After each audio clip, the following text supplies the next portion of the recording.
Hi guys, my name is Sophie and today I'm going to talk about the books that I read in May. So May was a spectacularly good reading month for me. I read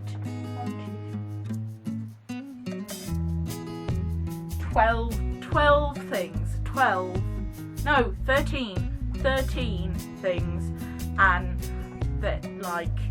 that's the best I've done all year. Granted, several of them were graphic novels, but I don't care. I read 13 things in 1 month, and that's amazing. So, the first thing that I read in May was not actually something that I own, it's the thing that I borrowed, and it is The Search Part 3, which is the 3rd issue in this collection of Avatar: The Last Airbender comics, and the conclusion to the search for Zuko's mother. And, oh, it was good. So this was the end of that small story arc, and I really enjoyed it. Again, I thought the characters were much more akin to themselves in the TV show in this final issue. I really liked the artwork, and I really liked the way that the story ended and concluded, and I felt really good about that, so I gave that 5 stars. The next thing that I read during May was Seed by Lisa Heathfield. This is a book about a girl called Pearl who is 15 and lives in Seed, which is this cult on a farm. It was amazing. I really liked this book. I felt really connected to the characters and scared for them and concerned, but also I understood where they were coming from, and I want the sequel right now, right this second, right now. I want this sequel now, please give me the sequel right now. I realise that it hasn't been finished being written, but I need it right now. This was really hella good, and I gave it 5 stars. Following that, I read The Summer I Turned Pretty by Jenny Han. This book I gave 3 stars. This is a book about Belly, and her real name is Isabel, but everyone calls her Belly, and she goes with her brother and her mum to spend the summer with her mum's best friend and her 2 sons. And this is kind of about the year where she's come into who she is a bit, and she looks more grown up, and it's about her relationship with the 2 other boys at the house. I liked it, but it wasn't anything special. Things about it really annoyed me. Belly was not specifically very interesting. I found her kind of tedious and a bit whiny. And the boys weren't that incredibly amazing, so I only gave this 3 stars. I then read the worst book of the month, Always the Bridesmaid by Lindsay Kelk. This was awful. The characters were insipid and annoying and whingy, and the plotline was massively predictable, and they were all just awful. I hated all of them. It was such an annoying book. I hated it. It wasn't the worst book I've ever read, definitely wasn't the worst book, but just everything, all of the characters were annoying and whiny and so stereotypical. After that, I did a read-along with my friend Michaela, and we both read The Miniaturist. I was massively behind reading this, and she finished it before I did, but I really loved this. This was great. This was really great. I gave this 5 stars. This is about a girl who gets married. It's all set in Amsterdam, and she gets married at, I think, 18, and moves to Amsterdam from a small village, and moves there to live with her husband. And when she arrives to this house where her husband lives, her husband's sister, and their servant and their maid. And it's very strange. And it took me quite a while to get into it and to appreciate the characters, but it's a real incredible work of fiction. I really enjoyed it, and I was really impressed with it. I would be very intrigued to see this as a movie. I think this would work really well as a film. So I would definitely recommend this as a book, and I gave it 5 stars. I then went on a slight graphic novel kick, and I read volume 2 of Rat Queens, which is the far-reaching tentacles of Nygoth.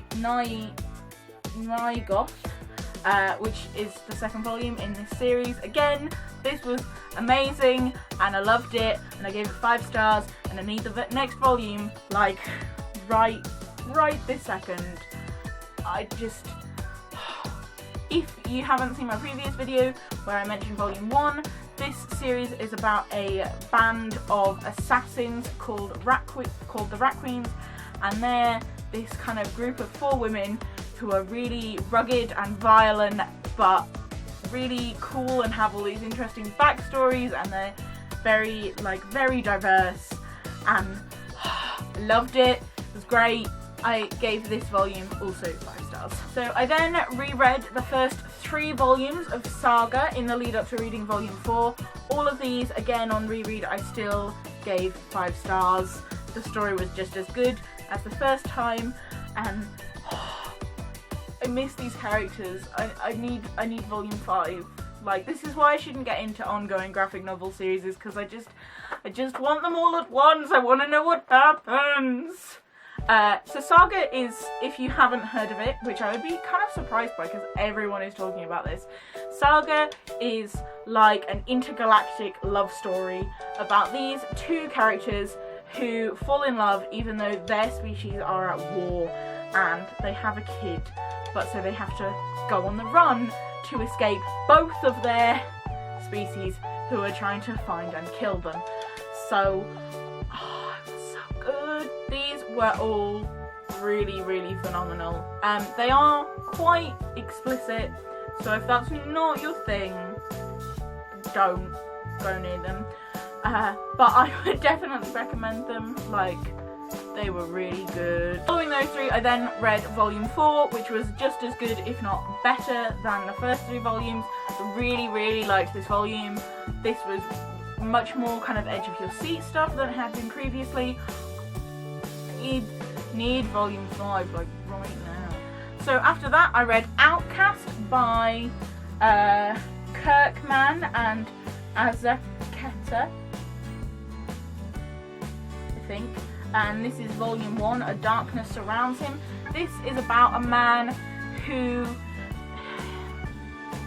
kind of gets recruited by the local reverend to help him perform exorcisms after his mum and his wife are both possessed by a demon, I think. It's very complicated to try and figure out what has happened previous to the beginning of this volume, but I think that's kind of what happens. I really like this. I gave it 4 stars. Like, it wasn't spectacular, but it was really good, and I am really looking forward to the next volume. I wasn't really sure that I would like this because I'm not massively into religious anything really, and I realised that exorcism is not something that everyone believes, even if they are religious, but and this doesn't really have very strong religious ties. It's just about really exorcism. But I really liked this. I really liked the artwork. I thought it was very kind of Walking Dead art. The colour schemes are very dark and a bit demented, which I quite liked. So I gave this 4 stars. The last 2 books that I read were Howls Moving Castle by Diana Wynne-Jones. I hope I'm pronouncing that name correctly. This is the first book in a trilogy about Howl, the wizard, and Sophie, the daughter of the hat shop owner. So I really liked this. I had already seen the movie several times. The movie is much more simple than the book. There are many more plot lines in this, and much more kind of to do with their families, which I really liked. I really enjoyed this. I gave this 4 stars. I think I gave the book 4 stars. Really enjoyed it, and I will be reading the next 2 books at some point. It was sometimes a little bit complicated for a children's book, kind of in the way that children's books can be, in that you tell a kid this happens and they just kind of accept it, whereas if you write that in an adult's book, you have to explain why it happens, because they want to know why it happens. So, like, it was fine, just bits of it I would have liked slightly more explanation. The last book that I read in May was P.S. I Still Love You by Jenny Han. This is the sequel to All the Boys I've Loved Before, in which Lara Jean, who writes letters to each of her crushes when she wants to stop having a crush on them, and then the letters get sent out and the chaos of that becomes very apparent and kind of soul-crushingly embarrassing. This is the sequel to that book. I gave this 5 stars and I enjoyed it more than the first one, but I can't really tell you what it's about without giving the first one away. Just as in the first one, I felt like Lara Jean was a little bit childish, but also like acceptably so. She's only 16, and some people at 16 are childish, and I really enjoyed this. I felt like a lot of what she did was completely justified, and I liked how the characters continued to develop in the second book.